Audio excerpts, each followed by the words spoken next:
Au nom du Père, du Fils et du Saint-Esprit. Amen. Le Seigneur soit avec vous et avec votre esprit. Évangile de Jésus-Christ selon Saint Jean.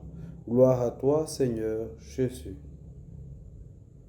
En ce temps-là, Jésus disait à ses disciples, que votre cœur ne soit pas bouleversé. Vous croyez en Dieu, croyez aussi en moi. Dans la maison de mon Père, il y a de nombreuses demeures. Sinon, vous aurais-je dit, je pars vous préparer une place. Quand je serai parti vous préparer une place, je reviendrai et je vous amènerai auprès de moi, afin que là où je suis, vous soyez vous aussi. Pour aller où je vais, vous savez le chemin. Thomas lui dit, Seigneur, nous ne savons pas où tu vas. Comment pourrions-nous savoir le chemin? Jésus lui répond, moi je suis le chemin, la vérité et la vie. Personne ne va vers le Père sans passer par moi. Puisque vous me connaissez, vous connaîtrez aussi mon Père. Dès maintenant, vous le connaissez et vous l'avez vu. Philippe lui dit, Seigneur, montre-nous le Père, cela nous suffit. Jésus lui répond, il y a si longtemps que je suis avec vous et tu ne me connais pas, Philippe. Celui qui m'a vu a vu le Père. Comment peux-tu dire, montre-nous le Père? Tu ne crois donc pas que je suis dans le Père et que le Père est en moi? Les paroles que je vous ai dites, je ne les dis pas de moi-même. Le Père qui demeure en moi fait ses propres œuvres. Croyez-moi, je suis dans le Père et le Père est en moi. Si vous ne me croyez pas, croyez du moins à cause des œuvres elles-mêmes. Amen, amen, je vous le dis, celui qui croit en moi fera les œuvres que je fais.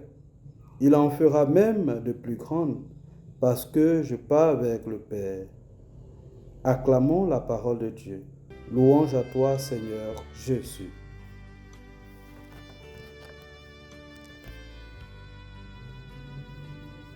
Mes frères et mes sœurs, en ce 5e dimanche de Pâques, dimanche qui succède à la célébration du bon pasteur, la parole de Dieu nous offre un enseignement spirituel pour consolider notre croissance spirituelle.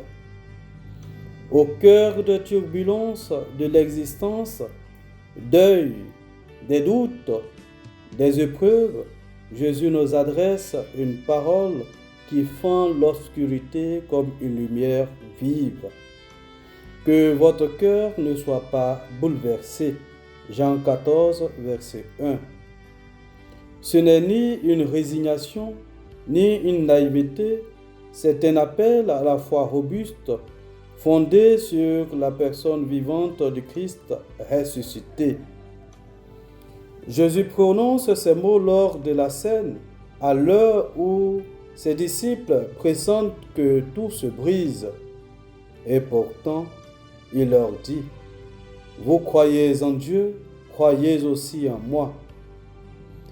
Il ne minimise pas leur souffrance et leur offre quelque chose de plus précieux.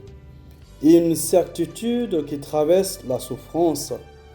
La foi chrétienne n'est donc pas une assurance contre les tempêtes, mais la conviction que Dieu est présent au cœur même de la tempête. Pierre l'a compris. Il a marché sur les eaux tant qu'il gardait les yeux fixés sur le Christ.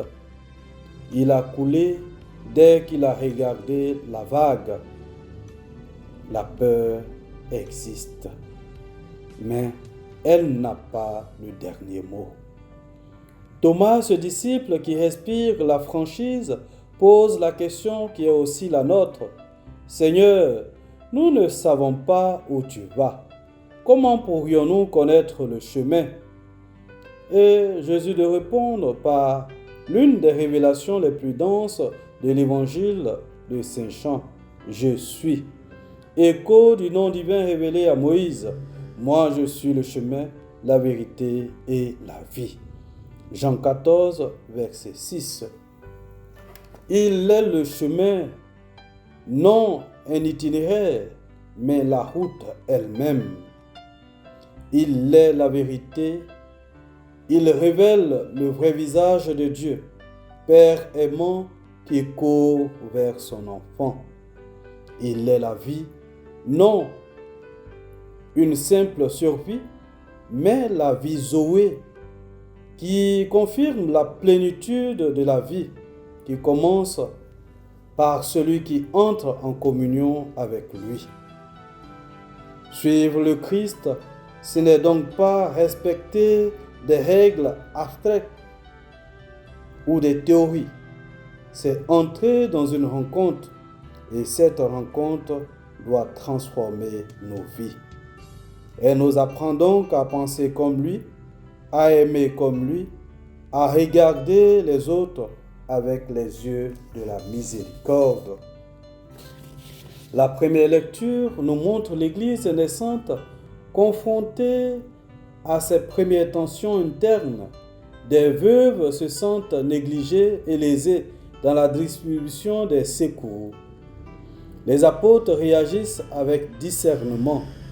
Ils instituent des diacres remplis d'Esprit Saint et de sagesse. Acte 6, verset 3. Pour que la charité soit assurée sans que la parole et la prière ne soient sacrifiées.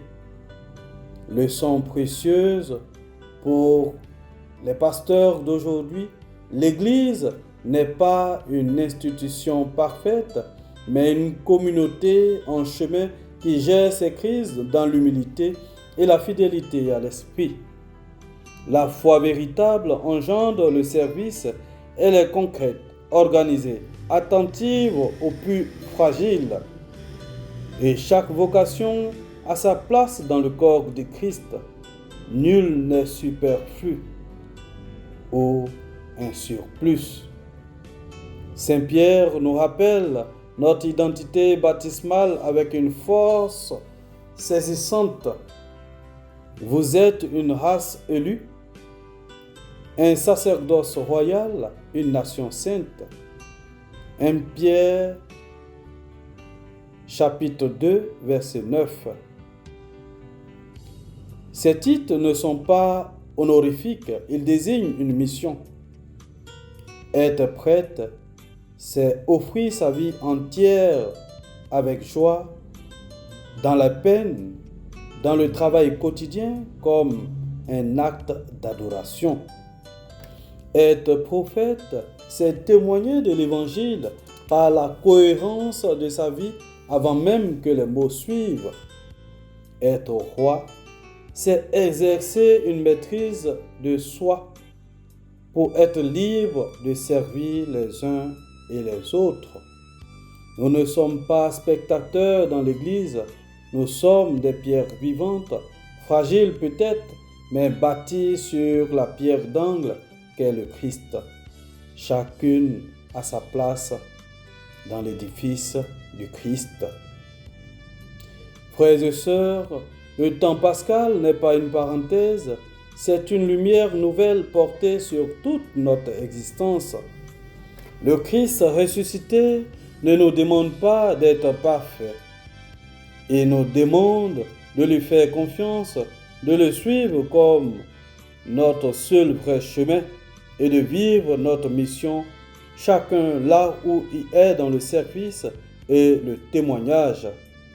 Quelle que soit l'obscurité qui vous entoure,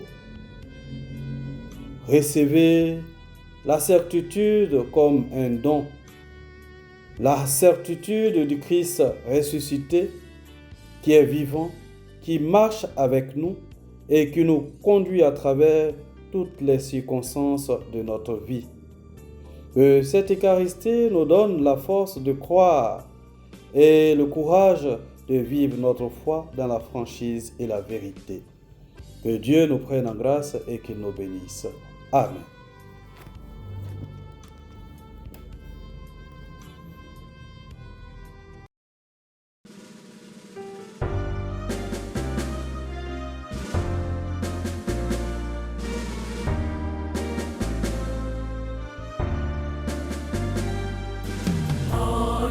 partout